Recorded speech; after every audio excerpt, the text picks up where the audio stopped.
tenemos la suerte y la ilusión de contar con Luis Alfonso Zamorano. Es sacerdote, es misionero y tiene experiencia en el acompañamiento psicoespiritual a personas que han sufrido abusos. Y comentábamos antes que esta experiencia pues viene dada principalmente por la pura necesidad de atender a personas con estas situaciones y que se acercan pues a la Iglesia, a Dios, a la dirección espiritual. Y nos interesaba la visión y la perspectiva de Luis Alfonso para ponerla en conjunción e integrarla con la experiencia que tenemos las personas que hacemos psicoterapia y que hacemos acompañamiento psicoterapéutico y clínico también a estas personas. Porque nos gusta y nos interesa, o al menos a mí y a otras personas con las que lo he comentado, el poder integrar ambas realidades, el acompañamiento terapéutico y el acompañamiento espiritual. Luis Alfonso tiene varios libros, pero uno que a mí me parece especialmente reseñable, a ver si digo bien el título, que es el Nunca más te llamarán abandonada.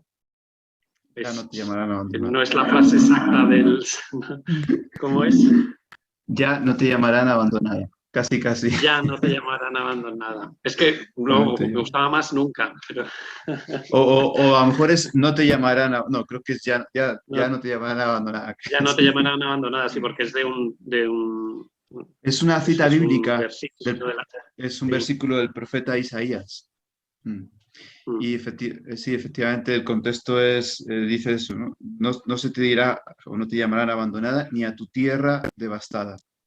Entonces es el contexto de las tierras devastadas por el abuso o abandonadas. Muchas veces en la misma iglesia las víctimas han sido muy abandonadas también. Sí. Entonces, un poco desde ahí.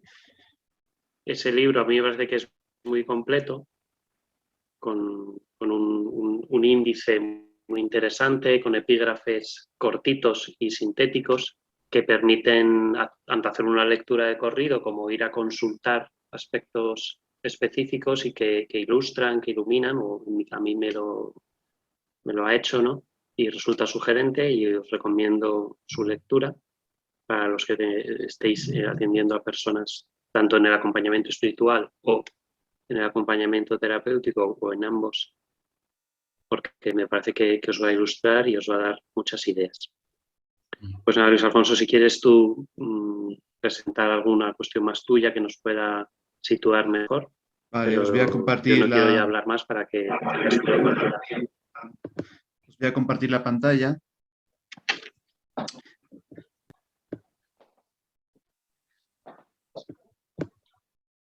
Ups. ¿La veis? ¿Veis la pantalla? Sí.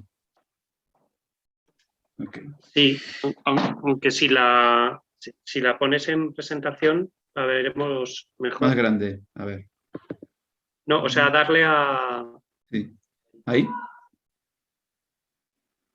Ahí sí, ¿no? Ahí está en presentación. Sí, ahora ya está normal, muchas gracias. Vale. Bueno, esta es la portada del libro que decía ahora Carlos. Os comparto un poquito cómo nació también esta historia y por qué estoy metido en este berenjenal, más que nada pues para que me conozcáis, ¿no?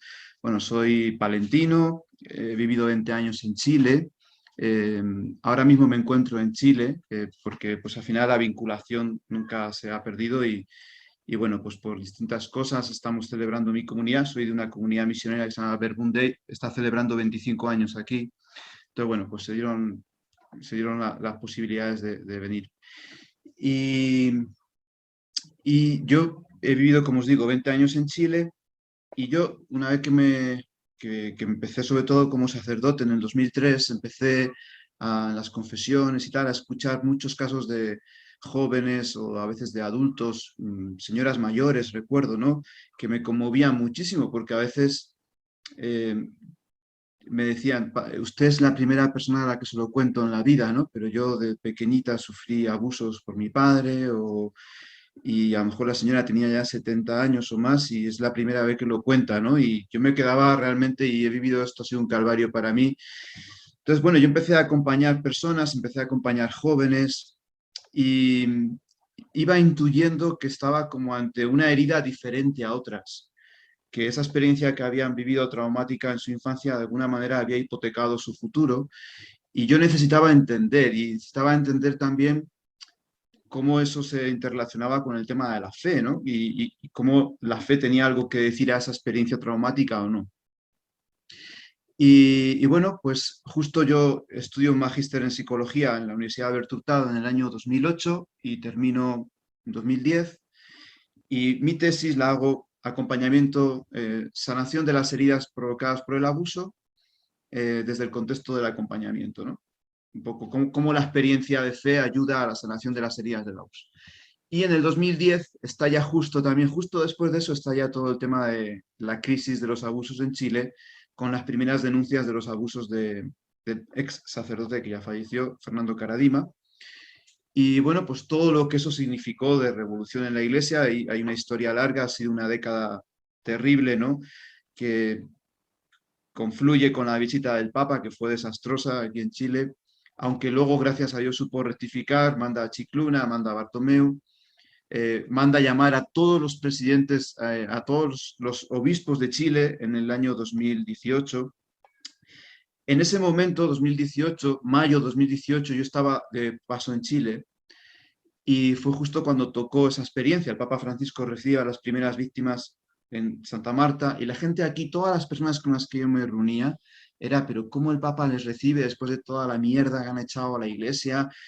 Porque claro, había mucho todavía en muchos sectores la cosa de que esto era un complot, que era mentira, las típicas preguntas, ¿cómo después de tantos años han venido a contarlo? ¿Por qué no lo dijeron antes? Bla, bla, bla, bla, bla, bla, un complot de los zurdos, en fin, todo ese tipo de discurso, ¿no? Y cada familia a la que iba me sacaban estas preguntas, este discurso, la sensación de orfandad, por cierto, de la gente, porque toda la conferencia episcopal chilena renunciada, un sentimiento de orfandad y de qué está pasando aquí tremenda, ¿no? Eh, y yo me acuerdo que en esos días, pues yo tuve como la intuición de decir, tío, ¿y tú que has acompañado, que tienes, hiciste una tesis sobre esto, ¿por qué no escribes un libro, ¿no? ¿Por qué no escribes algo? Y bueno, y de esas cosas, intuiciones que recibes a veces en el corazón y pues lo escribes, se publica y después pues todo eso te lleva a tener muchas más víctimas que te empiezan a llegar, ¿no? Entonces es verdad pues que la experiencia me ha dado escuchar a muchas horas de víctimas y voy a intentar compartir un aspecto que es, voy a dar algunas generalidades que seguramente para vosotros muchas son conocidas. Yo tengo la conciencia de que estoy hablando a terapeutas, a gente formada, ¿no? Psiquiatras, psicólogos, etcétera. Eh, y bueno, pues voy a aportar también ese punto de vista de la espiritualidad, ¿no? De cómo influye también el abuso en la experiencia religiosa, en la experiencia de Dios. Y voy a decir algunas cosas sobre eso también, porque creo que es algo de lo que también necesitamos hacernos cargo en los acompañamientos. Bueno, voy a partir hablando de algunos mitos del abuso. Estas imágenes que vais a ver aquí están hechas por una chica, una mujer que es pintora, sobreviviente de abusos, tanto en el seno de su familia como por dos sacerdotes. Es impresionante cómo a veces la historia se repite, ¿no?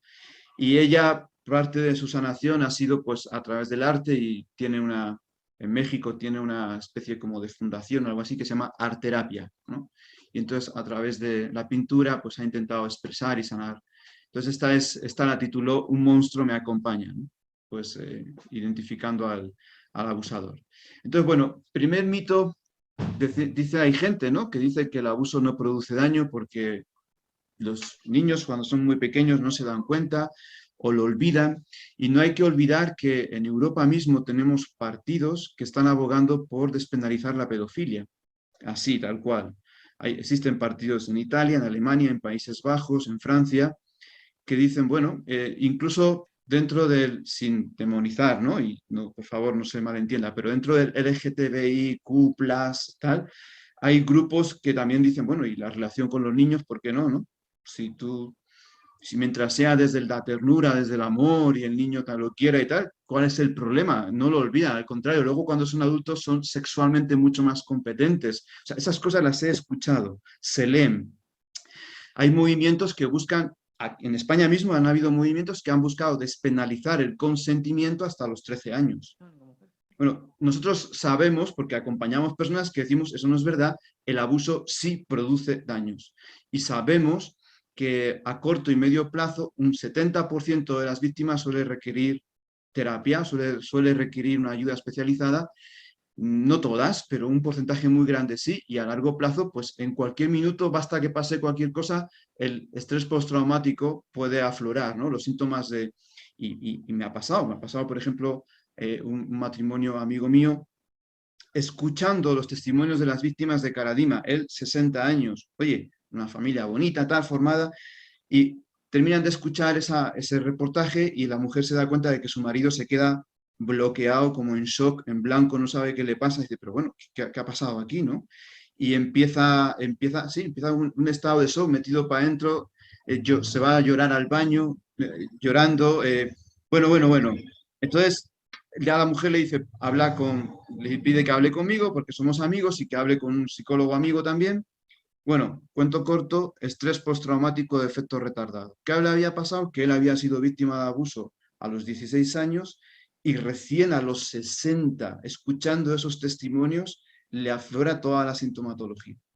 O sea, se puede mandar al rincón, lo sabemos, ¿no? Al baúl ¿cómo es? Al baúl de los, al rincón, joder, se me fue la palabra, ¿no? Al baúl de los recuerdos. Pero ahí está, y de alguna manera va boicoteando la vida. Luego hay gente que te dice esto, ¿no? Solo es abuso si es con violencia o si hay penetración. Pero bueno, si es con ternura y qué tanto unos tocamientos, ¿no? Os cuento otro caso reciente, además. Una mamá con 3 niños, está separada, el papá vive con sus padres. Y entonces un día, la menor de 5 años llega a la casa y le dice, mamá, jugamos a los secretos. Y dice, claro, hija, claro, juguemos a los secretitos. Entonces la niña se pone de pie en la cama, se baja los pantalones y le dice, ¿sabes que el abuelito me mete el dedo en la vulva y en el culito? Y además lo hace gráficamente. La mamá se queda en shock, se queda completamente perpleja.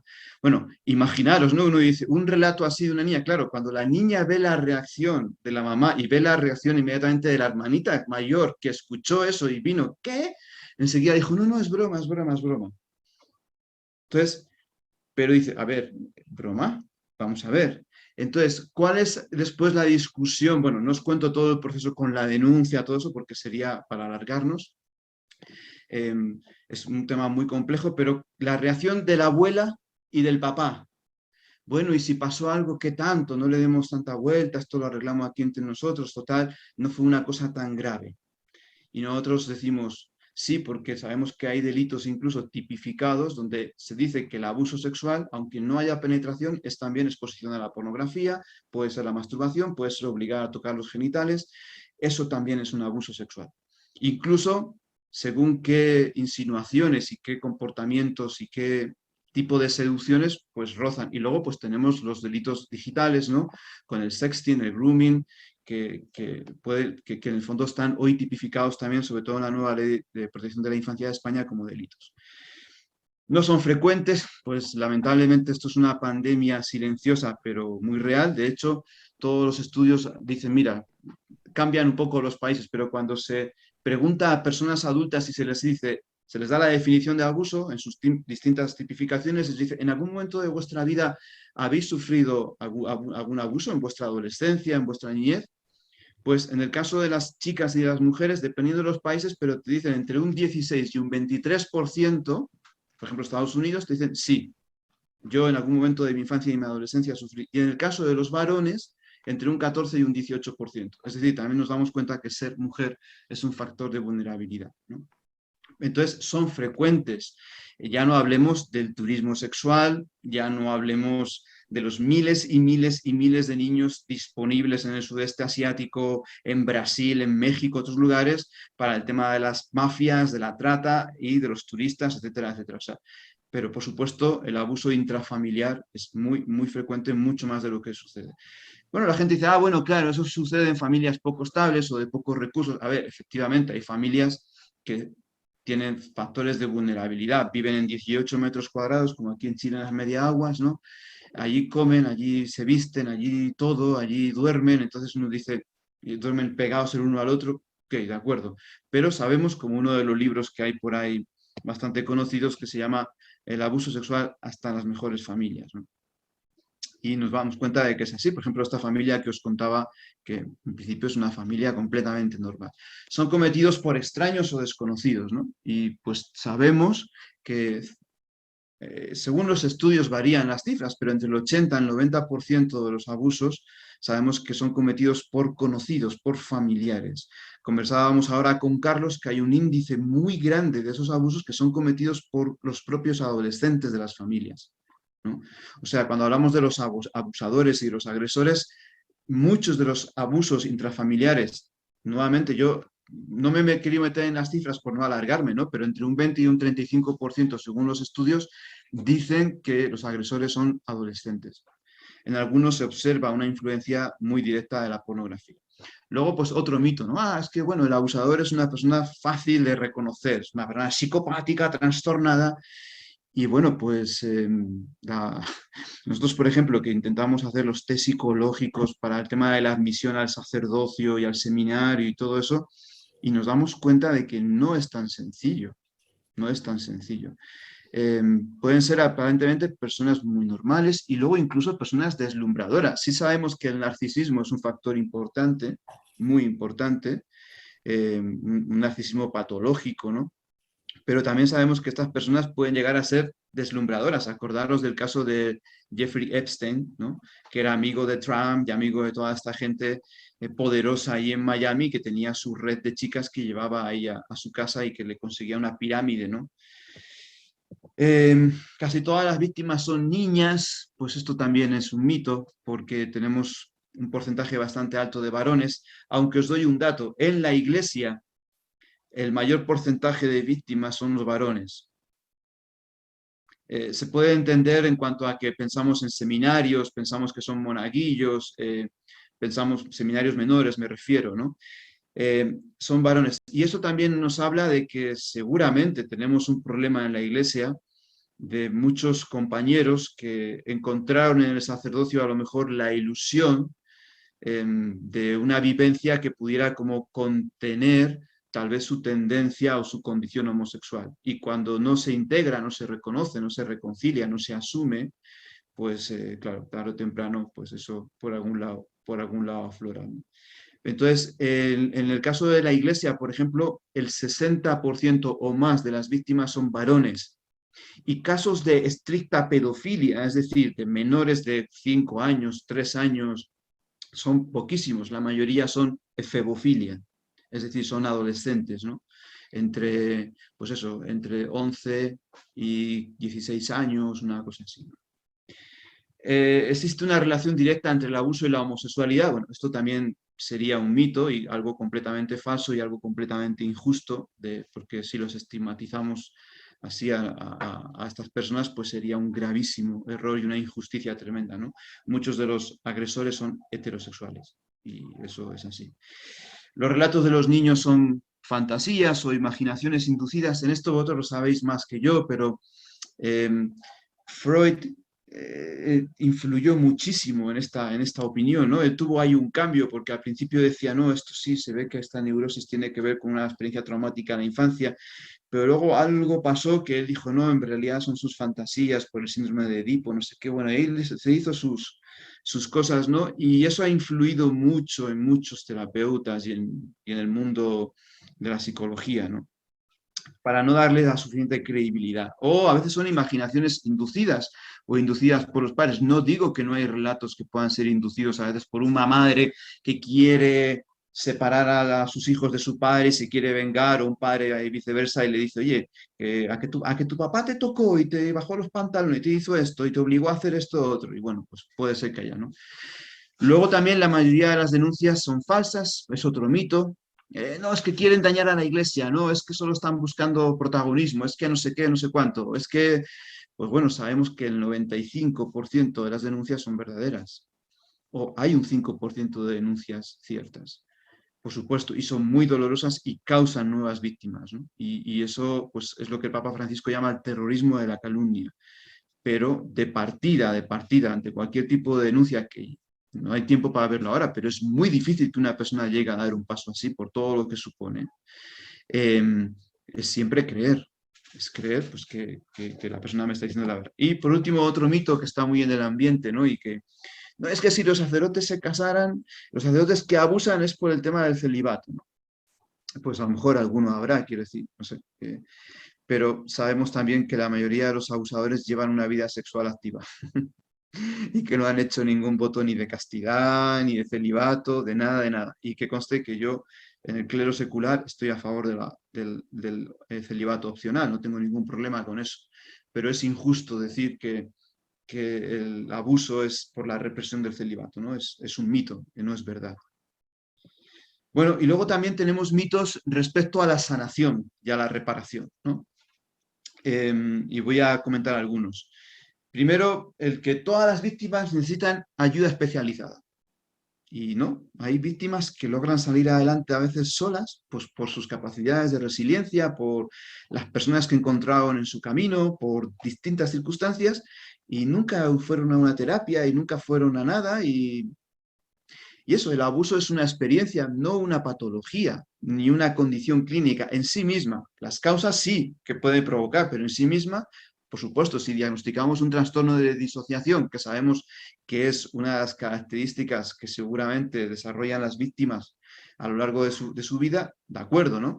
Pero en sí mismo el abuso, entonces es un error poner toda la esperanza en las terapias. Y a veces en la misma iglesia pues mandamos a este seminarista, a este psicólogo y a esto, y ahí como que ponemos todo, ¿no? Y parece que ahí está la solución mágica. Y no, pues muchas veces no.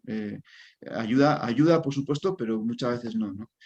Por el contra está la otra postura que dice, no, no, eh, la fe basta para sanar, ¿no? Entonces te invito a un retiro de curación y la sola fe te va a curar. Tú crees en Dios y Dios te curará, ¿no? Y además esto es cuestión de dejar pasar el tiempo como si el mero paso del tiempo ya va a sanar. Y lo único que nos muestra el mero paso del tiempo es que la sintomatología, según la etapa evolutiva, va cambiando. Pero ahí está la herida y ahí está sin afrontar y sin sanar, ¿no? Entonces también es un error creer que la sola fe, aunque Dios puede hacer milagros porque los puede hacer, ¿no? Pero no es, yo diría que, que en estos casos no es su manera ordinaria de actuar, ¿no? Dios respeta mucho más la naturaleza de lo que pensamos, ¿no? El mito en los adultos también, ¿no? Cuando son adultos, no me refiero a los niños, de que no hay sanación si no hay revelación y denuncia. Y yo me he encontrado con víctimas que a veces se sienten presionadas por amigos, por sus terapeutas o por el cura X o por quien sea, tienes que denunciar, tienes que denunciar. Y la persona realmente no se siente preparada para eso, no se siente, no está con fuerzas para exponerse. Entonces, es que mientras no denuncies no te vas a curar. Mientras no lo cuentes, vamos a ver, tengo que poner muchas cosas en la balanza.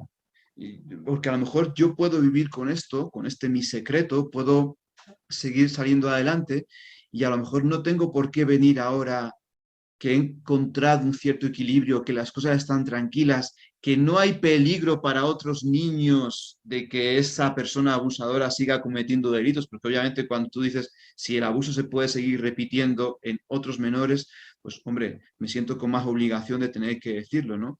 Pero no lo sé, o sea, a veces se les impone una presión sin quererlo y con toda la buena intención que les paraliza mucho, ¿no? Y que no les ayuda. Eh, y hay personas que llegan a sanar sin necesidad de haberlo contado nunca, en el sentido de que o lo han contado pero en un espacio terapéutico, en un espacio de acompañamiento, pero a lo mejor nunca lo contaron a sus padres o nunca lo contaron o nunca pusieron una denuncia, ¿no?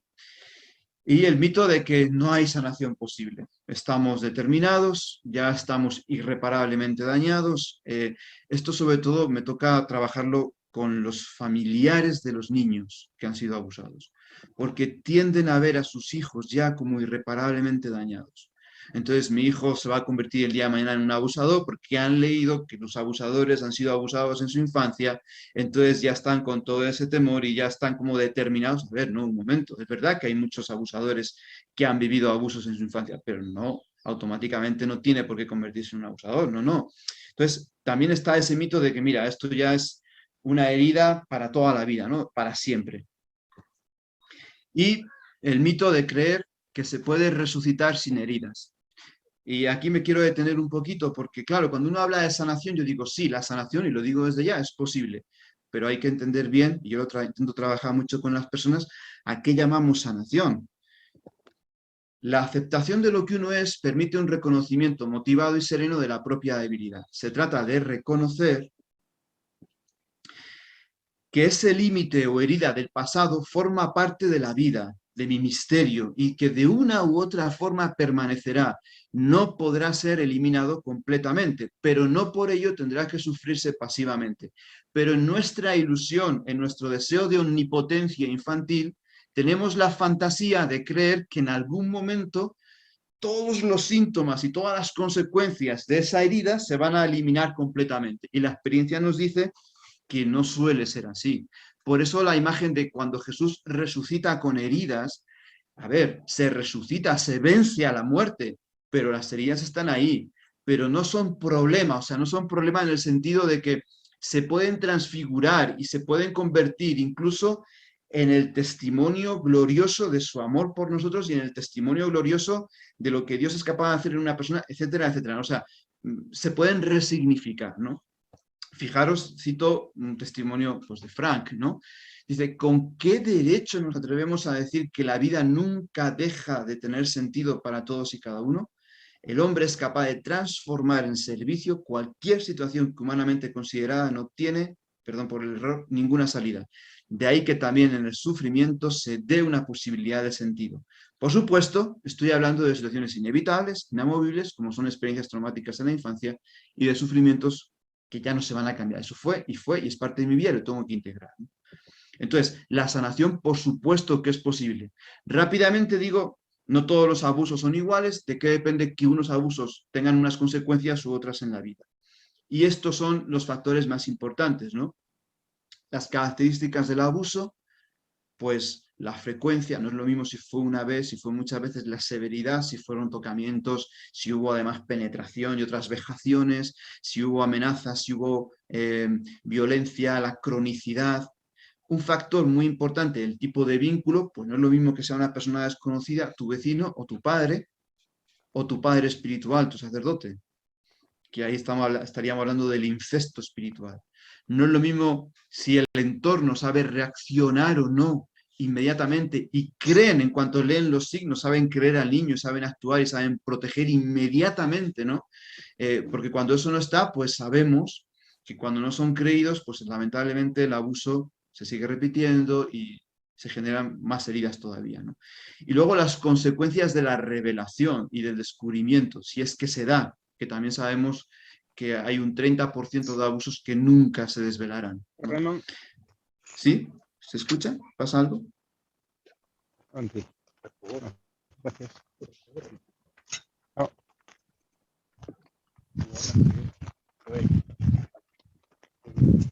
¿Sí? Hola, hola. ¿Vamos bien? Ok.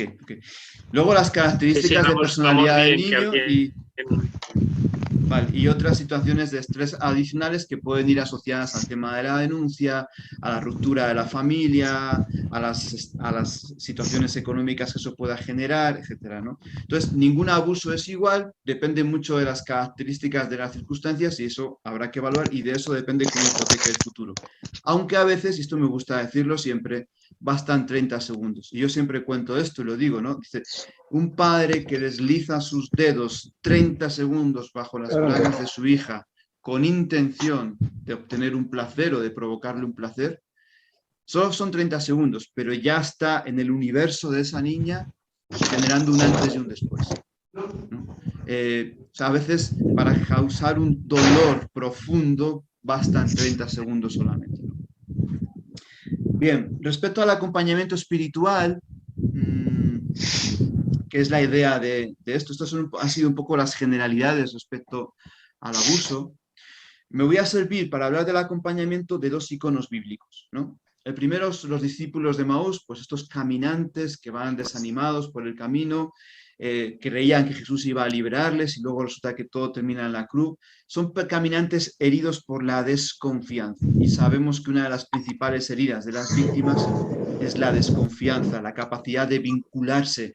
La confianza básica se rompe, la sensación de un mundo seguro, predecible. ¿Por qué? Porque el abuso precisamente ha sido provocado por personas cercanas.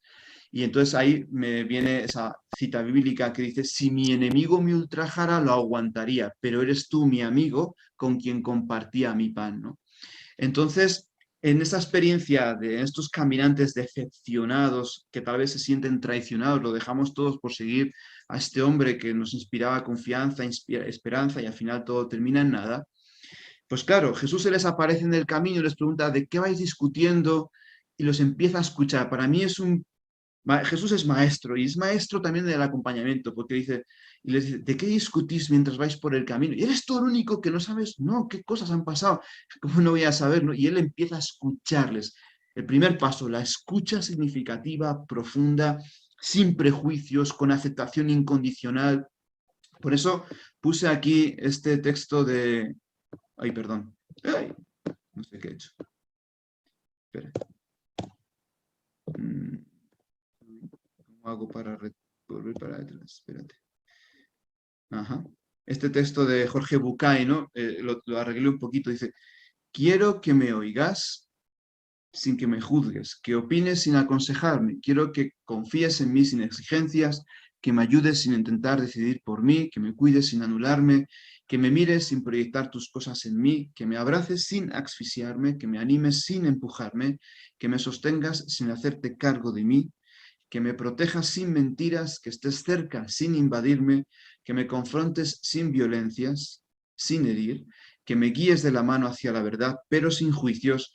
Espero tu aceptación incondicional, pero sin resignarte jamás a mi mediocridad. A mí me encanta esto, ¿no? Y es lo que hace Jesús con los discípulos. Hay todo un itinerario como desde la escucha, porque se da la escucha profunda, es capaz de confrontarlos. Acordaros de Rogers, ¿no? Máxima aceptación, máxima capacidad de confrontación. Dice, pero qué duros de corazón sois, pero no dijeron los profetas, y les empieza a hablar y les empieza a reinterpretar los mismos acontecimientos, pero con otra mirada, con la luz ahora de la mirada de la fe, ¿no?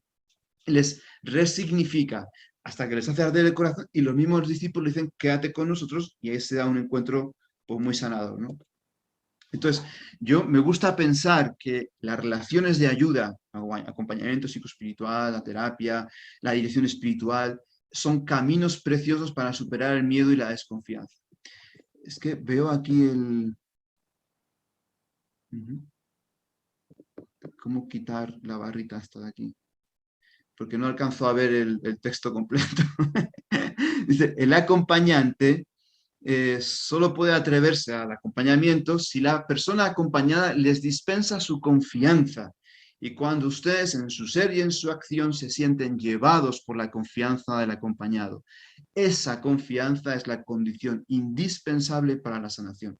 Y es verdad, nosotros sabemos que en la relación de ayuda se puede generar un vínculo estrecho, una relación que jamás la persona a lo mejor a veces incluso en su vida ha experimentado, que puede recrear la confianza.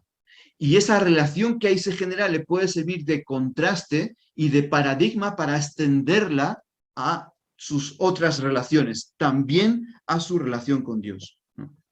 Ahora, sabemos que para que esa confianza sea capaz de recrearse se necesita un contexto terapéutico con estas características, marcado por el buen trato, por el respeto, por una relación no abusiva, y aquí sabemos que a veces las víctimas se sitúan en una dinámica de mucha sumisión, ¿no? Entonces, ayudarles a, pues eso, a tener su protagonismo, a que sean ellas las que vayan llevando también su proceso, los límites claros, ¿no? La definición del encuadre protector. A mí, por ejemplo, me gusta decir con esto de los límites, y lo digo mucho a los acompañantes espirituales, ¿no?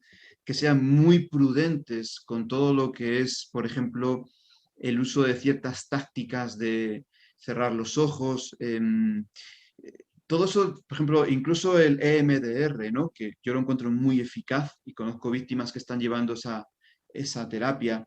Pero claro, el tema del tacto, los chasquidos de repente en las rodillas, cerrar los ojos, tienes que poder crear las condiciones suficientemente seguras y de confianza para que la persona esté dispuesta a eso, porque basta el tomar de la mano, poner la mano en la pierna, en el hombro. A veces eso puede evocar las mismas estrategias que el abusador usaba para ganarse poco a poco la confianza de la víctima. Entonces, yo casi prefiero pecar un poco de austeridad en la expresión del afecto físico, digamos, más que exponerme a malas interpretaciones o correr riesgos de ambigüedades, ¿no? Y también es una manera, por supuesto, de cuidarse a uno mismo, ¿no?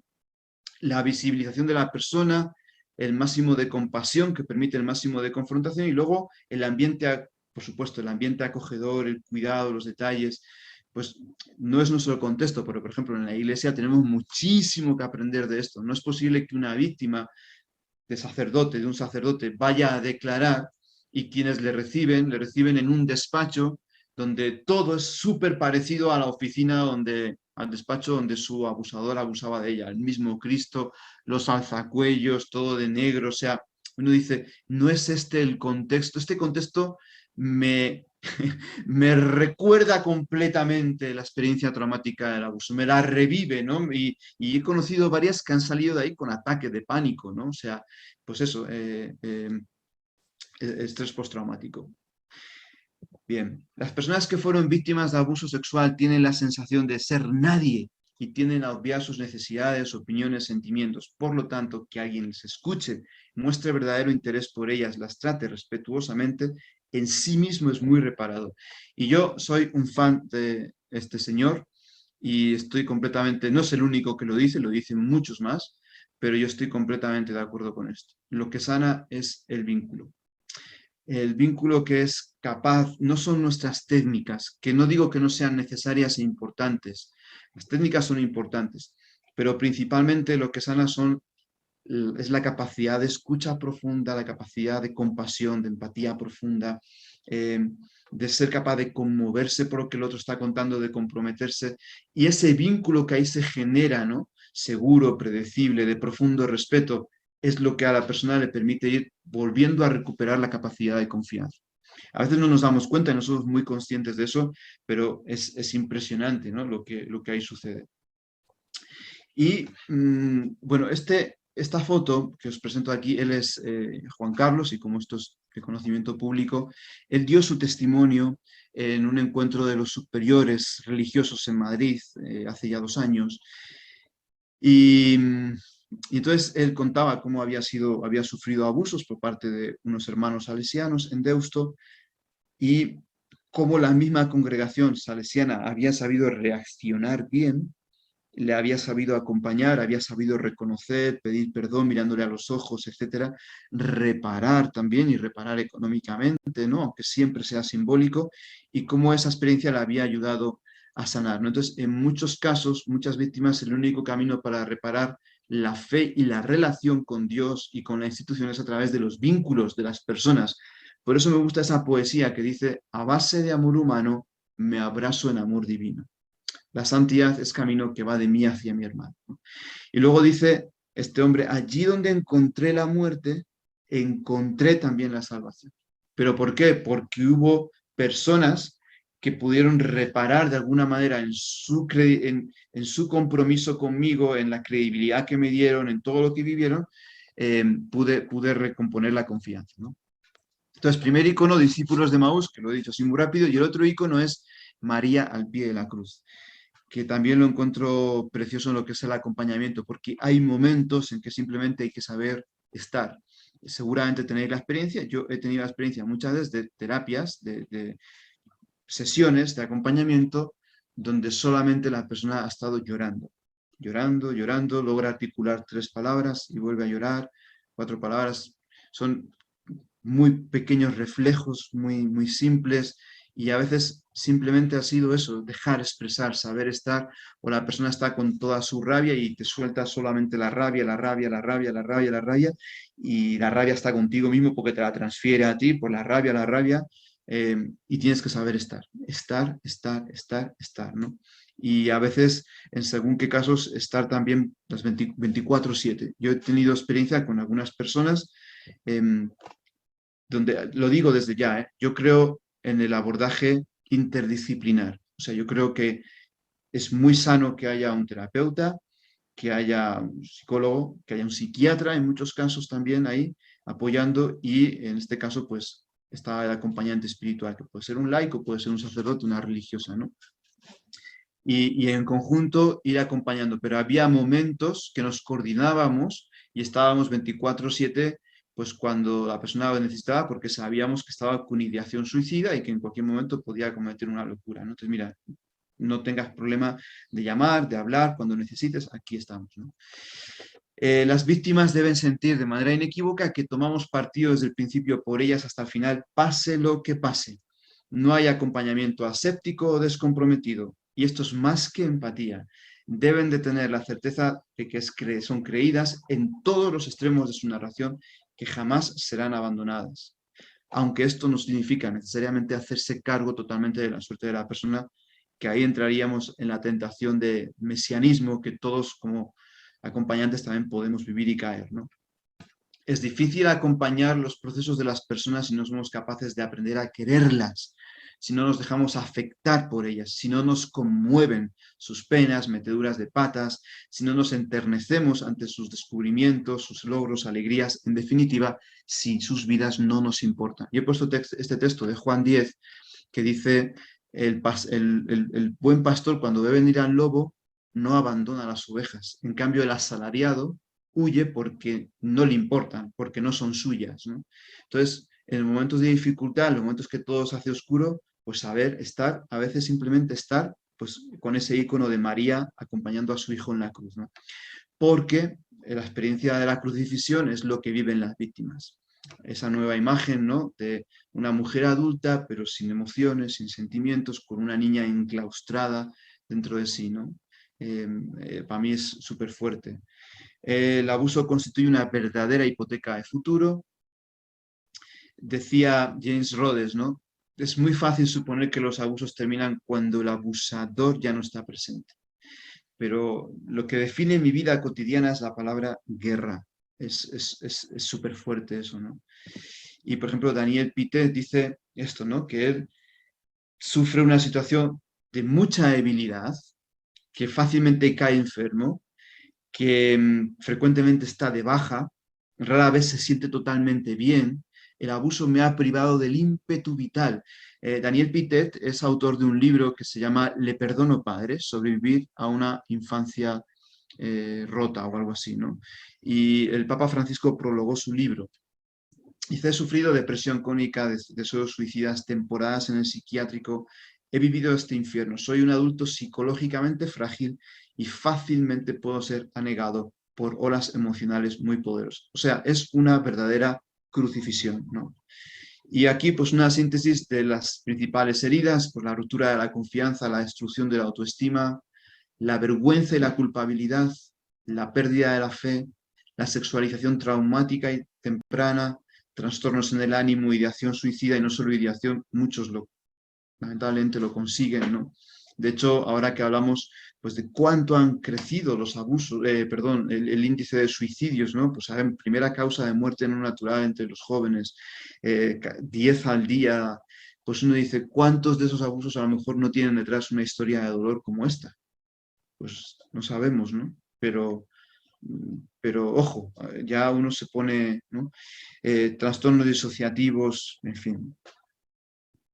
El Papa Francisco dice que son un crimen, ya no usó la palabra pecado, esto es interesante, dijo, es un crimen, ¿no?, que deja profundas heridas de dolor e impotencia en las víctimas, las familias y en toda la comunidad. Y dice él, constatamos que las heridas nunca prescriben, aunque eso no significa, como vimos antes, que no puedan resucitar. Y juega con un término jurídico que es la prescripción del delito, ¿no? Entonces sabemos que hay delitos que prescriben, hay legislaciones donde el abuso prescribe a tantos años, pero él dice, mira, aunque eso sea así y ya no se pueda juzgar por la ley civil, que sepas que el delito, el abuso, las heridas causadas nunca prescriben y que hagamos lo que hagamos, nunca será suficiente para reparar el dolor causado, ¿no? Entonces, esta cita de Isaías 62, que es la que ha titulado a mi libro, empieza diciendo esto, ¿no? Por amor a ti no descansaré hasta que brote la aurora de tu justicia. Y así como está la María al pie de la cruz, yo creo que lo que se nos pide, y aquí como cristianos, pues es un obispo a los pies de un niño crucificado, ¿no? Pues es también poder nosotros estar al pie de sus cruces, ¿no? Y mostrando ese compromiso de ese Dios que dice, por amor a ti no descansaré hasta que brote la luz de tu justicia y tú veas la salvación, ¿no? Esa cita inspira una canción, ahí está el link que compuse que se llama Por amor a ti. Bueno, y luego quiero decir unas cosillas sobre lo psicoespiritual. Porque a veces hay sospechas mutuas, ¿no? De parte de los religiosos y del mundo de la iglesia, pues ha habido un poco, un muchito, ¿no? De recelo hacia la psicología, ¿no? Entonces decimos, pero a ver, ¿no son las terapias ateas? ¿No son a menudo meramente humanistas? ¿No proponen la realización por caminos egoístas? ¿No fomentan la confianza en uno mismo cuando lo que en realidad necesitamos es poner la confianza en Dios? ¿La interpretación psicológica es lo que mejor responde al misterio de la persona o es una reducción, ¿no? Y bueno, estos argumentos se siguen escuchando, se sigue viendo cada vez menos, gracias a Dios, pero todavía hay un recelo, ¿no? Hacia pues la psicología, ¿no? Y lo psicológico y las terapias, no, a mí con Dios la terapia, el terapeuta te confundió más, te va a quitar la poca fe que te queda, en fin. Entonces, eso todavía lo vemos. Y de parte de la psicología, pues vemos sus recelos hacia, el mundo de la espiritualidad y el mundo religioso, ¿no? Y entonces yo he tenido a varios amigos psicólogos que me han dicho, cuando yo entré a la universidad, lo primero que me dijeron es, mira, todo lo que es la fe, la religión, ya eso lo vamos a poner a un lado como si fueran caminos paralelos, ¿no? Porque nosotros aquí tratamos de ciencia y eso no es ciencia, eso es otra cosa. Nosotros somos gente seria, científica, entonces vamos a hablar desde lo que se puede medir, palpar, empírico, pero la ciencia, ¿no?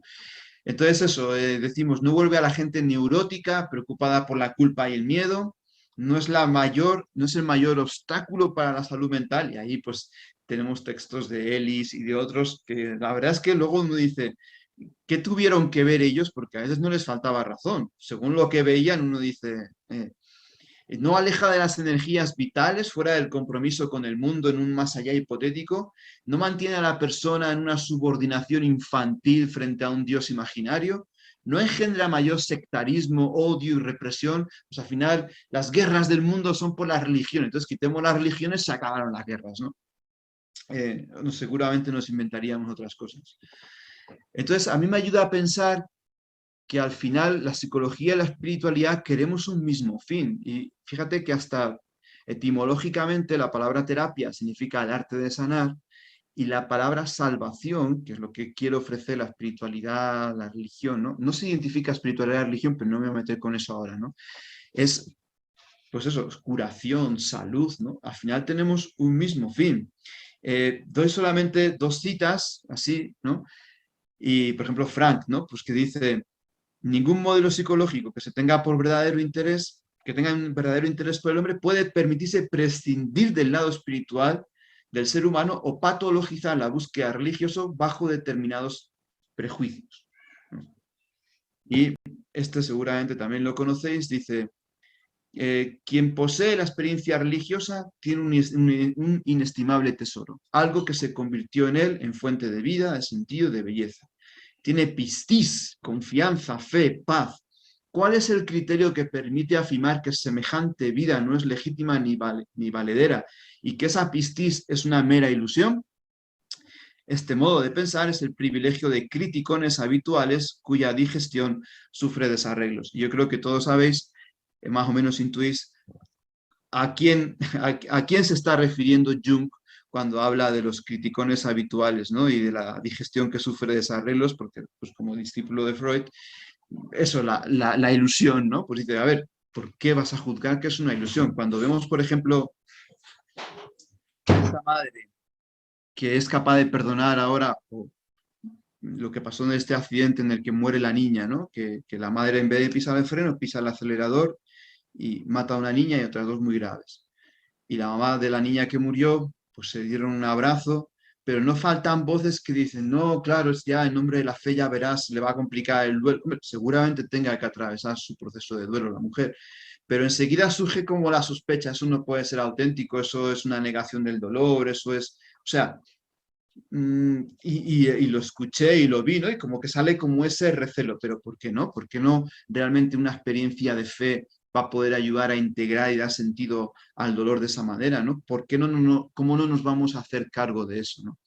Ahora bien, no cualquier espiritualidad, porque según qué tipos de espiritualidad vemos que enferman más a las personas. O sea, no vale todo aquí. Tiene que ser una espiritualidad sana, ¿no? Porque a veces son espiritualidades que tienden a espiritualizar demasiado el sufrimiento, negando, ofréceselo todo al Señor, como que al final no tiene tanta importancia, ¿no? Como que se relativiza demasiado y bueno, pues al final es el precio que tenemos que pagar para entrar a la vida eterna. O sea, hay un discurso a veces sobre el sufrimiento demasiado espiritualizado que lo único que hace es enfermar más a las víctimas, ¿no? Y por supuesto generarlas mucha rabia. Luego son espiritualidades que confunden radicalmente el tema del perdón. Y aquí podríamos hablar muchísimo, ¿no? Yo simplemente les digo a la gente que perdonar no significa olvidar, al contrario, que perdonar no significa renunciar a las exigencias de la justicia. Por supuesto que el perdón requiere también justicia, ¿no? Que perdonar no significa necesariamente la restauración de la relación y de la confianza, ni muchísimo menos. Y claro, hay gente, o la superación de los sentimientos negativos, de rabia, de odio, de dolor, de porque todavía tengo esos sentimientos, no logro perdonar, ¿no? Vamos a ver, pero si tú le has hecho algo mal a esa persona, le has hecho daño, te estás vengando de alguna... No, nada, nada. Bueno, pues a lo mejor estás perdonando mucho más de lo que crees. Esto lo estoy diciendo súper rápido, pero me encuentro con mucha gente que se siente culpable porque no logra perdonar, pero porque todavía a lo mejor tiene esos sentimientos, esas emociones, o porque no logra olvidar lo que ha sucedido, porque hay confusiones respecto a qué es el perdón. Y según qué discurso, sobre todo en nuestras iglesias, ¿no? No ayudan para nada a encontrar paz, más bien se refuerza la culpabilidad. Luego pues, son espiritualidades que pueden bloquear mucho las emociones y que ven, por ejemplo, el hecho de sentir ira como algo pecaminoso, algo que un buen cristiano no puede sentir, y nosotros sabemos que la ira es la piedra angular del proceso de sanación y que como este proceso de sanación de las víctimas tiene muchas similitudes con el proceso del duelo, no me voy a meter con eso, pero tiene muchísimas similitudes, ¿no? Permitirse expresar los sentimientos asociados a la pérdida. Y en la experiencia del abuso hay muchas pérdidas. Algunos, la pérdida de la virginidad, pero la pérdida de una infancia rota, de algo que nunca más volverá, la pérdida de la inocencia, la pérdida del cariño y de las emociones más puras y auténticas que uno puede experimentar. Todo eso lo perdí. Y de una forma irreparable. Bueno, hay que saber hacer ese duelo. Pues la expresión de las emociones, de la ira, de la rabia, son piedra angular para poder elaborar eso. Pero si yo tengo un discurso donde en el fondo le estoy diciendo, no, no, eso es pecaminoso, eso no está bien, Jesús nos pide que seamos tranquilos, que sepamos, pues obviamente no ayudamos al proceso de sanación. O espiritualidades muy moralizantes que favorecen la culpabilidad, especialmente en lo relacionado con la sexualidad. Y claro, nosotros sabemos que las consecuencias en el mundo psicoafectivo de las víctimas en el día de mañana, pues es un abanico muy amplio, pero va desde el rechazo absoluto, la frigidez, hasta la promiscuidad más brutal, ¿no? Entonces, según con quién te encuentres, según con quién lo veas, pues puedes moralizar y ver como pecaminoso todo lo que son comportamientos pues que tienen que ver muchas veces más con la herida que con una cuestión de faltar al sexto mandamiento, ¿no? Y bueno, pues a veces tema de masturbación compulsiva, etcétera, etcétera, que según cómo se afronten esos temas, pues uno dice, estoy aquí cargando mucho la culpabilidad. Fijaos, os cuento una experiencia. Me vino un señor a conversar conmigo, ¿no? Que descubrió que su mujer, ellos llevaban como 15 años ya de casados, con 3 hijos, y descubrió que su mujer le había estado siendo infiel todos estos años. Y que incluso 3 días antes de la boda, él descubre mensajes y descubre cosas, porque hasta contrata a un detective, ¿no? Donde descubre que 3 días antes de la boda de su matrimonio le fue infiel con una persona con la que luego estuvo. Y dice, ¿cómo es posible que mi mujer haya podido llevar esta doble vida como tan olímpicamente, ¿no? Y como tan... Y en un momento de la conversación, yo le dije, oye, por casualidad, ¿tu mujer sufrió abusos cuando era pequeña? No sé, me salió como decir esa pregunta, o le pasó algo, o le hicieron daño cuando en su infancia. Y él me mira así con los ojos como platos y me dice, ¿cómo lo sabe, padre? ¿No? ¿Y por qué me lo pregunto? No, no lo sé, te lo pregunto, no, no es que lo sepa, lo pregunto, ¿no? Dice, pues sí, sí, vivió abusos en su familia, no sé qué. Le dije, bueno, pues es que sin ser un trastorno de disociación de varias personalidades, esta capacidad de, esta egosintonía con algo que objetivamente vemos que, oye, no corresponde a una opción de amor por una persona y a la fidelidad y a la totalidad que requiere el amor, ¿no?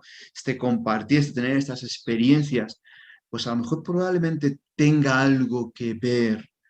Entonces, si yo eso lo afronto desde la moral, pues obviamente voy a condenar. Si lo afronto desde la experiencia de la misericordia, pero tratando de entender dónde está la raíz de esa conducta promiscua, ¿no? E infiel, pues voy a sintonizar y voy a entrar en una compasión que me va a permitir que la persona no cargue con una culpa que seguramente la va a hacer mucho más daño. Luego, espiritualidades confunden la gracia con la magia, ¿no? Como que, digo, como que la magia, la gracia no es magia, o sea, Dios actúa, es capaz de actuar mucho más allá de lo que podemos pedir o pensar, pero la gracia necesita la naturaleza. Y no es que mágicamente tú vas a ir a un retiro y te vas a curar ya. Y entonces, si tienes fe, esto es otro discurso, es que si tuvieras suficiente fe, pues ya te curarías, o sea, te curarías. ¿Qué más necesitas? Si tienes a Dios, nada te falta, ¿no? El Señor es mi pastor. Pues son espiritualidades, nuevamente, no integradoras, no holísticas y que confunden. O espiritualidades donde sus líderes tienen un estilo controlador y manipulador y que aíslan en plan secta del resto del mundo, ¿no? Jo, la verdad es que llevo ya 1 hora casi y me falta muchísimo, pero me tenéis paciencia, ¿no? Me puedo todavía alargarme 20 minutos para que tengamos al menos 45 de discusión, ¿no? Sí, tú expon hasta donde creas conveniente. ¿Perdón? Yo creo que está siendo muy, muy interesante. Okay, que expongas hasta donde creas conveniente, que está siendo muy interesante. Muchas gracias. Vale, gracias, Carlos. Bueno, fijaos, yo intenté en algún momento elaborar cómo la palabra de Dios en los acompañamientos que yo había hecho, de alguna manera habían ido acompañando las distintas etapas del proceso de sanación, ¿no? Entonces hay un primer momento donde las personas reconocen los síntomas y sienten que ya no tienen que pasar de largo antes. Dicen, tengo que afrontar esto, algo no es normal, a mí me pasa esto, me vienen estos recuerdos, será verdad, siempre los desecho. Entonces es un momento donde la persona reconoce ante sí misma.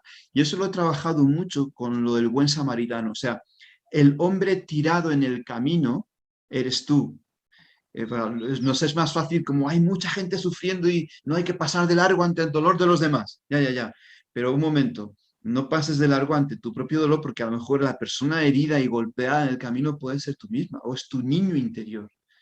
Y a lo mejor tienes que acercarte, vendar esas heridas, cargar a tu niño sobre tu hombro, llenarte de compasión, ¿no? Entonces, ha sido muy bonito desde esta lectura. Me he dado cuenta que muchas personas han logrado reconocer ante sí mismas que algo no estaba bien, que tenían que hacerse cargo y que no podían seguir pasando de largo, ¿no?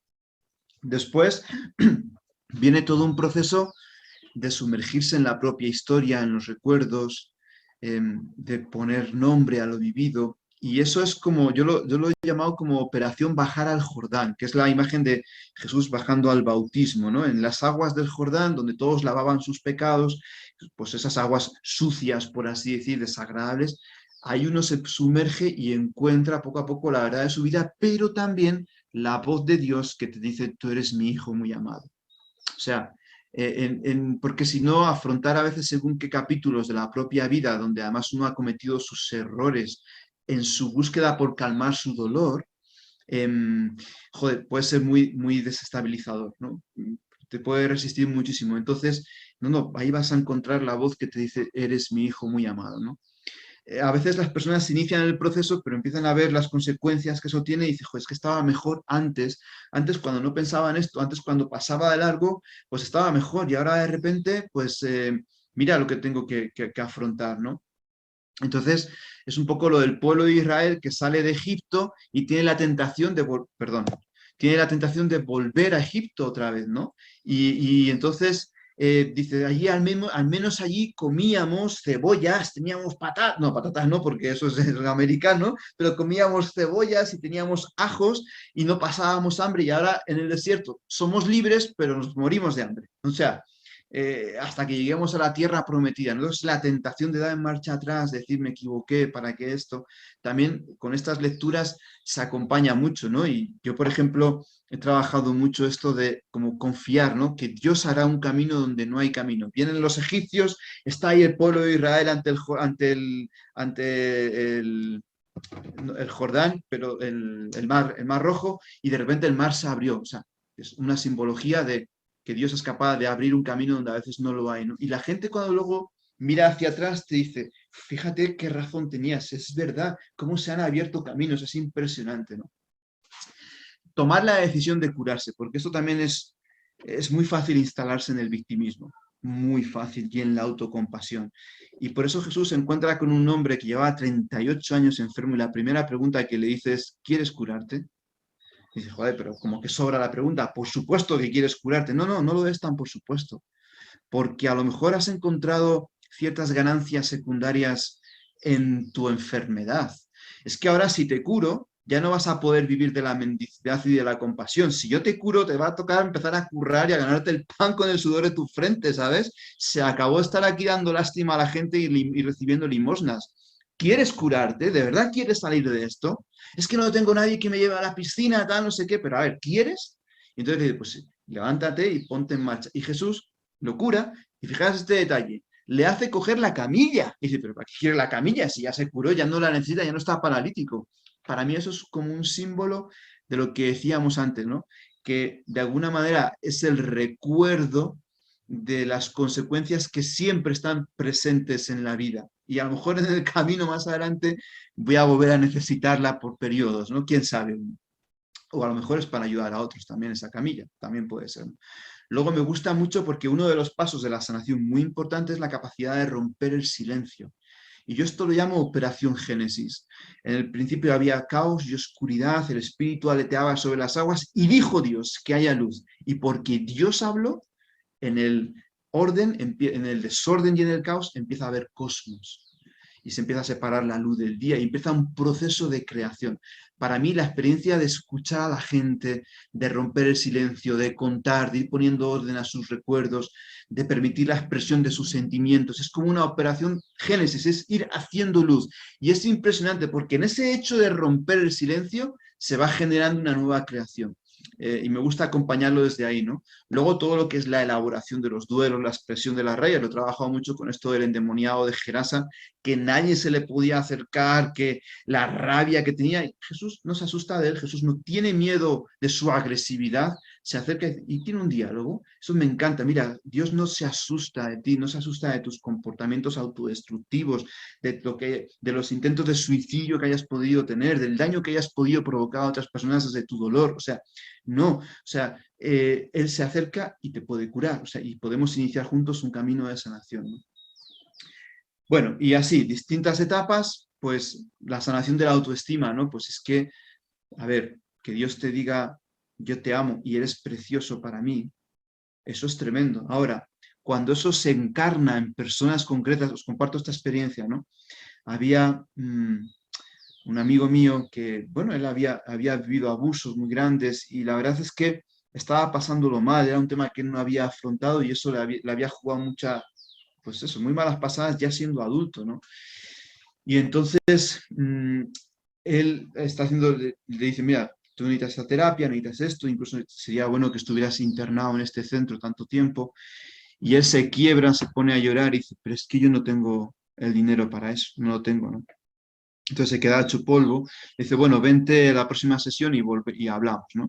Entonces cuando llega en la próxima sesión, el terapeuta le dice, mira, con unos amigos he hablado con la gente de este centro y entre varias personas vamos a asumir tu proceso. Así que, y él en ese momento se pone a llorar, o sea, de gratitud, como diciendo, yo no merezco, es que no, en el fondo no merezco nada, no, no. Y el otro le toma la mano y le dice, ¿acaso tú no lo vales?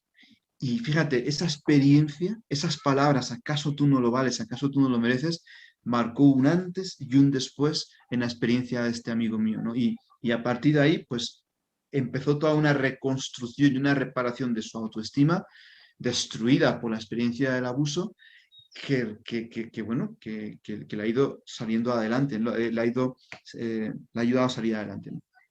Bien, podría decirse muchas más cosas de esto, pero es para mostraros, ¿no?, cómo la palabra de Dios puede acompañar. Y qué bonito que un terapeuta, si tiene a alguien delante católico o cristiano, porque por supuesto habrá que situarse con la persona, así como uno le pone un trabajo, mira, esta semana vas a observar los niños de 5 años para ver si realmente ellos tienen algún tipo de responsabilidad. Obsérvalos. Porque tú sufriste abuso a los 5 años y te culpabilizas de que no supiste gritar, defenderte, pero observa a los niños de 5 años si tienen capacidad realmente de eso, ¿no? Y después de ese trabajo, pues qué bonito que yo sepa poner ese trabajo y decirle, mira, te propongo esta lectura del libro del Génesis, trabajemos con ella, a ver qué, o esta de la piscina de Bethesda de Juan 5, y la vamos a conversar, la vamos a contar.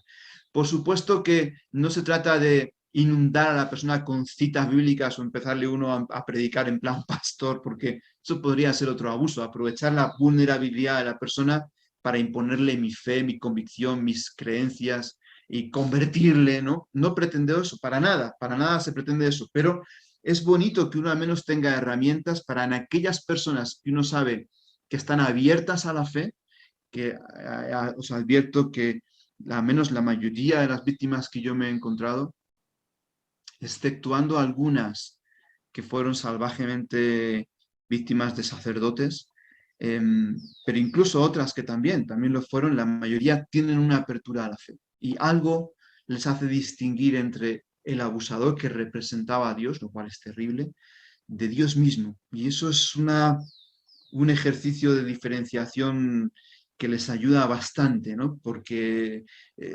no es tan espontáneo hacerlo, ¿no? Pero bueno, si uno se hace con este arsenal de herramientas, pues puede ser muy, muy valioso, ¿no? Por ejemplo, este libro os lo recomiendo, The Courage to Stand, Spiritual Handbook for Survivors of Sexual Abuse, y es Jane Dowling, es una víctima de Australia.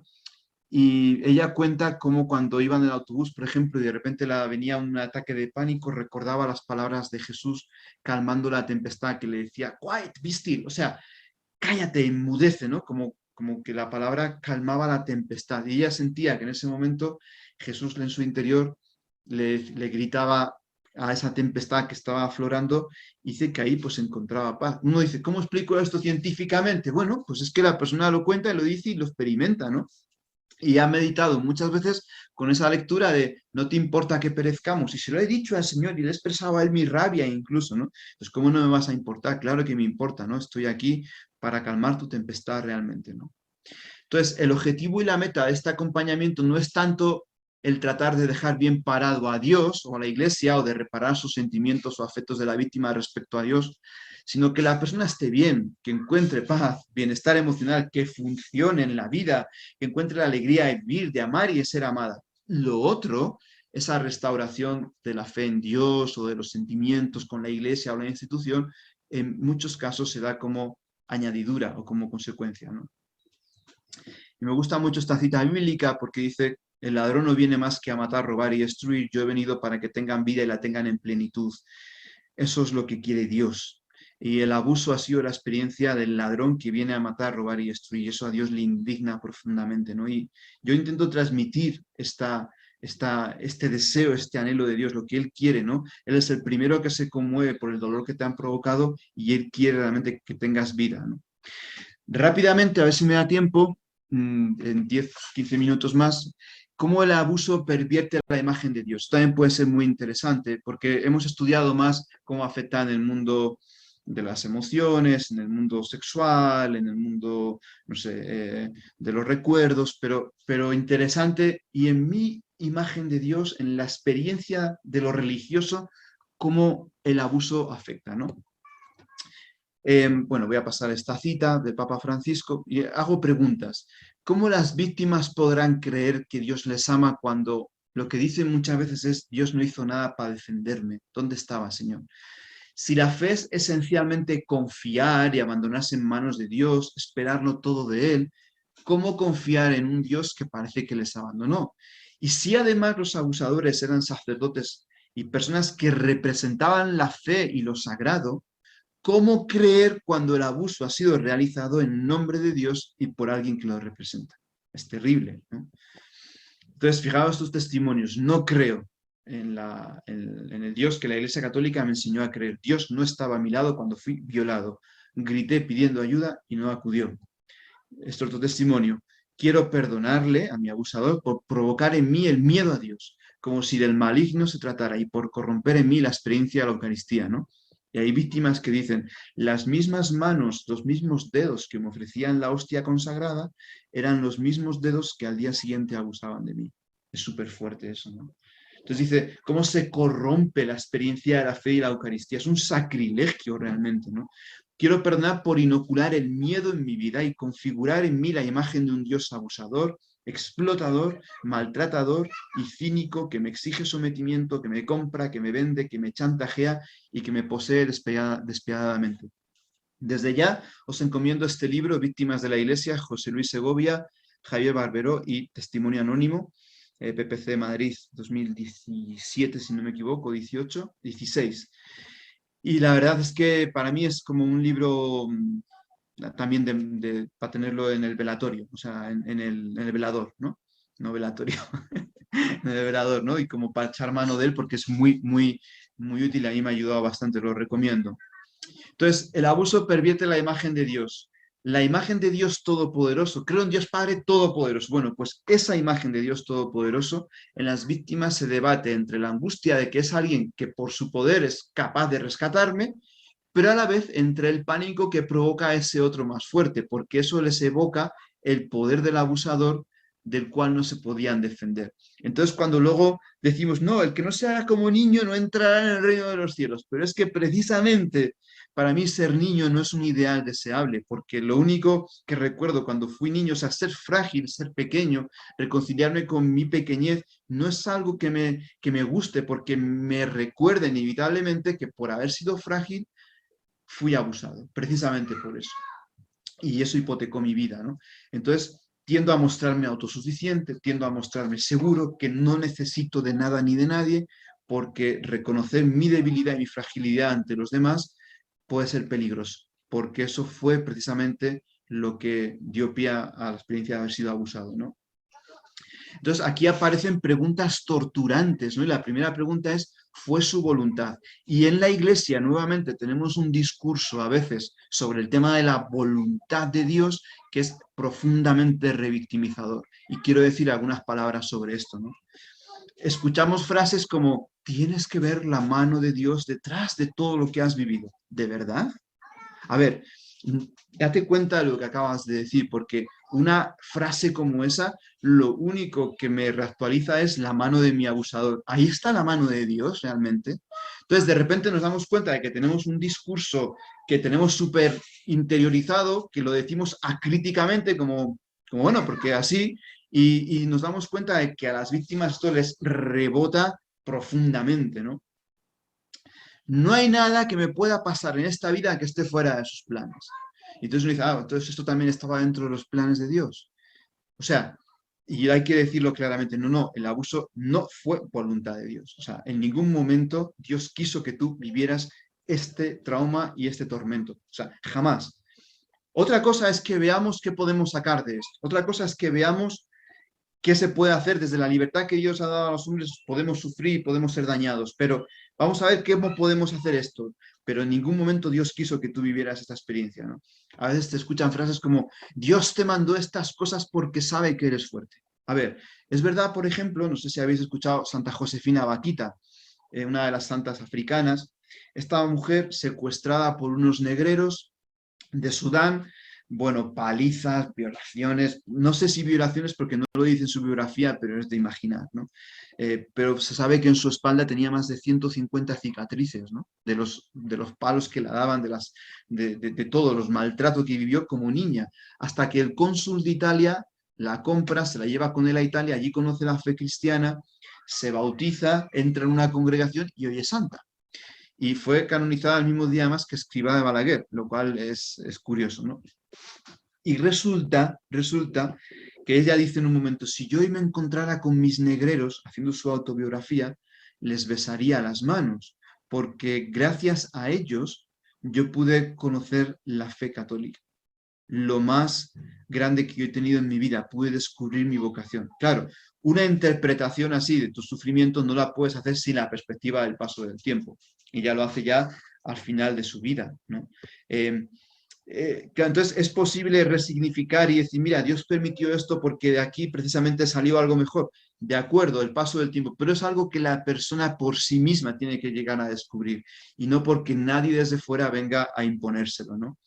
Entonces, por ejemplo, es que es la pedagogía que Dios tiene para santificarnos, permitir estos sufrimientos. Dice, bueno, pues si Dios quiere sacar, no tiene otras estrategias mejores, ¿no? Todo sucede para bien de los que aman a Dios, dice la palabra de Dios. Dice, pues esto también, pues mejor no amarle, porque mira lo que me ha pasado, ¿no? No era necesario que el Mesías padeciera. Bueno, todo esto lo trabajo bastante más en el libro, ahora lo estoy diciendo muy rápido, pero es para que nos demos cuenta de que hay un lenguaje que nosotros decimos con mucha facilidad que a las víctimas les repatea y les provoca mucho dolor según cómo se plantee, ¿no? Por supuesto, por ejemplo, vamos a rezar la oración del abandono. Padre, me pongo en tus manos, haz de mí lo que quieras, sea lo que sea, te doy gracias. Pues cuesta mucho, ¿no? Abandonarse y porque la confianza, como vimos, había sido dañada, ¿no? Y luego, por ejemplo, no es que Dios te dice te quiero, eres mi hija muy amada, mi hijo muy amado, eres precioso a mis ojos. Pero es que resulta que las mismas palabras eran las que les decía a su agresor. Te quiero, te amo, eres mi hija predilecta, eres mi niño, yo hago cosas por ti que no hago por nadie más. Una manera de ganarse la confianza y seguir hechizando a su víctima, ¿no? Entonces, cuando eso lo escuchan de Dios, inevitablemente pueden sentir que es el mismo ritual y las mismas palabras que el abusador decía cuando cometía sus crímenes. Entonces, cuesta confiar, ¿no? Porque también el abusador hacía cosas buenas, llegaba con privilegios, le regalaba este móvil tan caro, no sé qué, para comprar el silencio, etcétera, etcétera, ¿no? Entonces todo esto confluye en una dificultad para dejarse amar. Por ejemplo, escuchaba hace no mucho a una religiosa que fue víctima de incesto, ¿no? Y decía que le decía a Dios ella, no te acerques a mí porque no quiero ensuciarte. Es súper fuerte eso, ¿no? Y no se acercaba a comulgar porque decía, no soy digna porque yo soy impura, estoy sucia y no te quiero ensuciar, Señor, ¿no? O sea, en el fondo está súper incrustada la convicción de ser malos, de no ser dignos de ser amados, ¿no? Entonces son personas que hagan lo que hagan, muchas veces no logran descansar, como que nunca es suficiente, como que Dios nunca va a estar contenta de ellas, ¿no? Y pueden caer fácilmente en el activismo, se pueden desvivir por los demás, pero entregarse por los otros, pero más bien, más que una muerte al propio yo en servicio de otros, es una huida del propio yo. Y dice, fíjate qué gente tan generosa, tan buena, sí, sí, pero en realidad es una manera, bendita manera, por otro lado, porque otra vez se huye pues por las drogas, por otras cosas, ¿no? Pero en ese activismo, en ese Marta, Marta, por eso puse el síndrome de Martitis, ¿no? Marta está ahí desviviéndose por Jesús, sirviéndole María, su hermana, a los pies, y dice, Marta, andas demasiado ajetrada, párate, detente, escucha, déjate amar, créete digna de estar aquí a mis pies y de escucharme también. No necesitas merecer el amor todo el rato, no necesitas desvivirte por los demás para que todos digamos qué buena mujer eres, porque esa necesidad de aprobación, de cariño, es lo que estás buscando, porque como tienes esa convicción de no ser amada, de no ser buena en tu interior, de estar sucia, necesitas de alguna manera reparar permanentemente para así creer que mereces ser amada, ¿no? Y obviamente pues costará mucho creer que Dios te ame gratuitamente. Algo tengo que hacer para que me ame, no es posible, o sea, algo tengo que hacer, ¿no? Y aquí hay un elemento clave que es la culpa, que sabemos que, que el agresor transfiere a las víctimas, ¿no? Y fijaros, solamente voy a decir algunos, vamos a leer dos testimonios de cómo las víctimas terminan sintiéndose culpables, ¿no? Está muy relacionado con el sentimiento de odio que pueden tener en algunos momentos hacia sí mismos, hacia el agresor o hacia sus padres porque no lo supieron proteger. Entonces, en consecuencia, se sienten merecedores del dolor, porque si he odiado tanto, ¿no? Y sabemos, la experiencia clínica nos muestra que muchos comportamientos autodestructivos y muchas adicciones. Yo cuando estaba trabajando en Cañada Real, que estuve haciendo voluntariado con los toxicómanos, entre el 2017, 16 al 19 más o menos, un porcentaje bastante grande había vivido experiencias de abuso, ¿no? Y entonces, pues eso, o sea, al final han terminado ahí, ¿no? Pero se sabe que tiene que ver con sentimientos de culpabilidad en sus comportamientos autodestructivos, intentos de suicidio, etc. No es una culpabilidad religiosa, una culpa religiosa, sino es la culpabilidad eh, provocada por esa transferencia que hace el agresor hacia la víctima. Entonces, ¿cómo explican las víctimas su culpabilidad? Que esto juega un papel fundamental en la relación con Dios, la culpa, ¿no? Pues fijaros lo que decía James Hamilton, una de las víctimas de Karadima. Decía él, no tenía ninguna duda de que la culpa era mía, porque no podía ser que una persona con tanta fama de santidad, tantas vocaciones, yo que sé, obispos, pudiera hacer mal. Lo que pasa es que él tenía una debilidad provocada por mí. Hay algo diabólico en mí que genera en él una debilidad que no puede tolerar y por lo tanto yo soy el culpable. Y decía, y ahí entras en la magia de este tema. Yo soy malo y él, que es el representante de Dios, quien me puede absorber de su maldad. De este modo logró tener absoluto control sobre mí. Me di cuenta a los 39, 40 años, después de 3 años de terapia. Tardas en darte cuenta de que no eres culpable, sino víctima. La psicóloga me explicó, dice esta chica, ¿no?, que fue víctima a los 5 años, dice, pensar que yo tenía la culpa, que era inocente, era en el fondo una manera de reconocer que hay muchas cosas que se escapan de mi control, como por ejemplo el daño que otros me pueden causar. Acusarme era una manera de sentir que a pesar de todo yo tenía el control sobre las circunstancias. Claro, es una fantasía, pero te reduce la angustia. Si las cosas suceden porque yo las provoco, eso me da una sensación de control sobre la realidad. Si las cosas suceden independientemente de mí, pues es muy angustiante. Entonces, me culpabilizo para reducir la angustia, ¿no?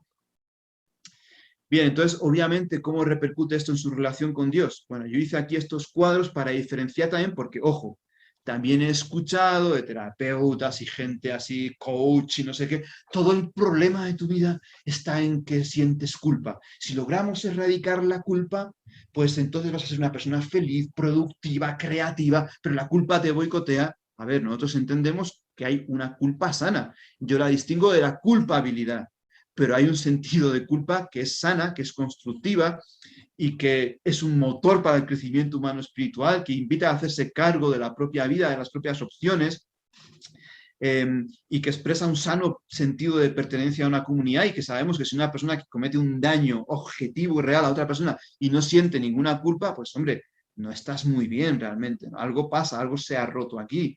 Entonces, me ayuda a distinguir la culpa de la culpabilidad, ¿no? Y ahí pues se ven un poco, podéis ver las diferencias, ¿no? Fijaros cómo influye eso en la propia autopercepción y la vivencia de la fe, ¿no? Pues en la culpabilidad destructiva nos encontramos con la angustia, con la restauración obsesiva, la confusión en las causas. En cambio, con la culpa liberadora hay un dolor sereno, hay una experiencia con aspectos nuevos y sabes dar con la raíz de lo que ha pasado, ¿no? En la culpabilidad destructiva se rompe la relación con Dios por miedo, por agresividad, pero en cambio en la culpa liberadora encuentras una mirada de amor, se establece una nueva relación, la falta de aceptación propia, la frustración por la ruptura de la propia imagen idealizada, ¿no? Entonces, sientes culpa, pero más bien porque tu propia autoimagen se ha venido al suelo. No tanto porque realmente te duela el haber provocado un daño a alguien, ¿no? Entonces, bueno, pues ahí también se ven las diferencias, voy pasándolo muy rápido, y las actitudes ante Dios, ante uno mismo y ante los otros, según sea culpa o culpabilidad, ¿no? Pues ahí podéis ver una mirada rápida, ¿no? Entonces, termino ya con esto. ¿Cómo trabajar la culpabilidad o culpa patológica? Aquí está esta imagen de esta película que todos conocemos seguramente, y sabemos que hay un momento en que Robin Williams le enfrenta, ¿no?, al protagonista, a este chico, y le enfrenta y le dice: hey, tú no tuviste la culpa, tú no tuviste la culpa, porque en su dificultad para amar, en su relación, era brillante, ¿no? Pero pues había esa culpabilidad que le boicoteaba, que le hacía ser agresivo, que le hacía tener estas dificultades para sociabilizar. Dice: ¿qué? Que tú no eres la culpa, que me dejes en paz, que tú no fuiste culpable. Y es preciosa esa parte de la película que os invito a poderla ver otra vez, ¿no? Entonces, insistir una y otra vez en la inocencia. Confrontar a la persona con la realidad. Aquí todas las técnicas, sobre todo yo creo que de la escuela cognitivo-conductual, yo creo que es muy, muy útil, ¿no?, en este ámbito. Nada de comentarios como: tal vez tú lo provocaste, o lo permitiste, o fuiste muy cariñosa. Reconocerse como víctima y no como cómplice es fundamental, porque permite la legitimización del sufrimiento vivido. Y ojalá, obviamente sabemos, que el agresor pueda reconocer su culpa. Decía Mary Collins que el día de su recuperación fue el día que su agresor entró en la cárcel y reconoció su responsabilidad, ¿no? Y a partir de ahí ya no volvió a ser ingresada en un hospital, y que fue capaz con el tiempo de perdonar, etcétera, etcétera. Reconocer que uno no tenía la capacidad de tener esas acciones abusivas, lo que os dije antes. Me ayudó mucho observar durante semanas a niños y niñas de 5 años, ponerme en su lugar y reconocer que en el fondo son totalmente vulnerables, inocentes, y que es imposible que tengan culpa alguna. Bueno, ayudar a identificar las situaciones, las maniobras que el abusador hizo para silenciar y someter. Ayudar a explicar el síndrome del hechizo ayuda mucho, la diferencia entre el consentimiento y el sometimiento, ¿no? Luego también hacer ver los factores positivos que ha podido tener la culpa. Recuerdo que Javier Barberó, por ejemplo, a esta chica del testimonio mismo, le dice: mira, la culpa a ti te ha anclado a la vida por esa necesidad que tenías de reparar y te ha prevenido del suicidio, le decía. O sea, también a veces la culpa ha tenido o la culpabilidad ha tenido ese factor positivo, ¿no?, como para reconciliarte con su presencia en tu vida. Y me gusta mucho, no es esto. Depende los distintos momentos del proceso, las personas se sienten culpables por unas cosas o por otras. Saber identificar dónde estamos, ¿no? Pues a veces es porque no logro denunciar, otras veces por las consecuencias que ha tenido la revelación. Un niño me decía: ¿verdad que mi tío está en la cárcel por mi culpa? No, tu tío no está en la cárcel por tu culpa, tu tío está en la cárcel por lo que él te dice. Tú has sido muy valiente en contarlo, eres un campeón. Pero claro, él dice: hombre, es que él está, ahora que lo han metido en la cárcel es por mi culpa, porque si yo me hubiera quedado callado. Entonces, depende de los procesos, del momento en el que se encuentre el proceso de sanación. Por ejemplo, culpa por haber sentido placer. Y entonces eso mismo dice: porque el cuerpo respondió y tuve un orgasmo. Y dices: entonces yo colaboré con eso, yo fui cómplice, ¿no? No, a ver, que el cuerpo simplemente, cuando se le estimula como corresponde, sabe responder, y el cuerpo está bien hecho y puede responder, pero eso no significa ningún tipo de complicidad con el sufrimiento causado, ¿no? O porque no logro perdonar, pero porque tengo una idea distorsionada de lo que es el perdón, ¿no? Etcétera, etcétera. A veces hay que aceptar que los sentimientos de culpa están ahí, boicoteándome, pero me encanta esta frase: no puedo impedir que los pájaros de la tristeza revoloteen sobre mi cabeza, pero sí puedo impedir que aniden en mi cabello. Entonces, saberlos en cuanto los detecto, saberlos reconocer, saberlos rechazar, decir: fuera de aquí, no me boicotees, esto no es verdad, yo soy inocente, yo no tuve la responsabilidad, ¿no? Y resignificar también, porque a veces también puede haber habido opciones objetivas donde la persona realmente fue responsable. Por ejemplo, esta chica, Janet, ella vio cómo su tío abusaba de su hermana más pequeña y se quedó callada, se quedó en silencio. El contexto es que ellos venían de otra ciudad, el papá, hermano de este tío, estaba en el hospital, entonces mientras el papá estaba en el hospital fueron acogidos en casa de esta familia.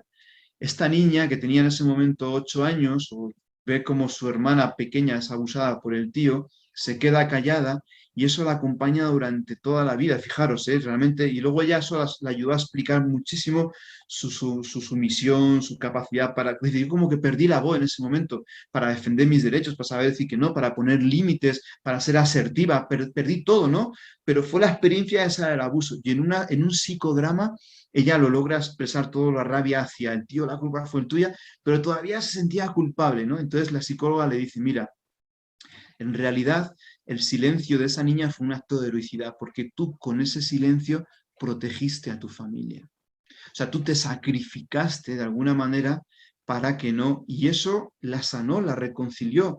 O sea, como que efectivamente a lo mejor hay algo donde yo fui culpable, tuve una responsabilidad, pero fue por un amor más grande. Y cuando tú logras resignificarlo, la persona se sana y se reconcilia, ¿no? Y yo a veces a la gente, porque por ejemplo, esta mamá que me dice, yo no supe cuidar a mi hijo, sobre todo los papás son tremendamente boicoteados y sufren mucho con esto de la culpabilidad porque no logré proteger a mi hijo. ¿Cómo Dios me va a querer con esto? No he sido una buena madre, no he sido un buen padre. Yo les digo, mira, es que esto no, nadie lo podía prever. O sea, esta mamá, ¿cómo iba a prever que su suegro, o sea, es que no te lo puedes imaginar, no entra en la mente. O sea, aunque tengas una confianza lúcida, estés atenta y estés pendiente, es que no, se te escapa de las manos. Reconocer que es que no tenías cómo preverlo, ¿no? Entonces, hay un momento en que, mira, te pido, tienes que escucharlo tú de Dios. Algo te tiene que hacer clic y que Dios te diga, hey, yo no te condeno. O sea, no te culpabilices más y que, como dice esa lectura, ¿no? Ha sido precipitado el dedo acusador. O sea, que Dios precipite en ti, en tu interior, esas voces que te acusan y que te boicoteen, que te digan, cállate, dejadla en paz porque ha hecho lo que ha podido, ¿no? Es la unción de Betania, esa mujer que quiebra el frasco a los pies de Jesús y todos empiezan a criticarla. Es que mira, se podía haber dado esto a los pobres, no sé qué, la habla, y eso lo viven muchas veces las víctimas, bueno, todos. Y Jesús le dice, dejadla en paz, dejadla tranquila, porque esta mujer ha hecho todo lo que ha podido. A mí me ha ayudado en mi propia experiencia que sentir que Jesús decía, hey, dejadle en paz. Y como que alcanzas una experiencia de libertad muy profunda, ¿no? ¿Quién acusará? ¿Quién condenará? ¿No? En fin. Bueno, termino aquí porque me queda más, pero es que si no, no voy a dejar espacio para dialogar y creo que hay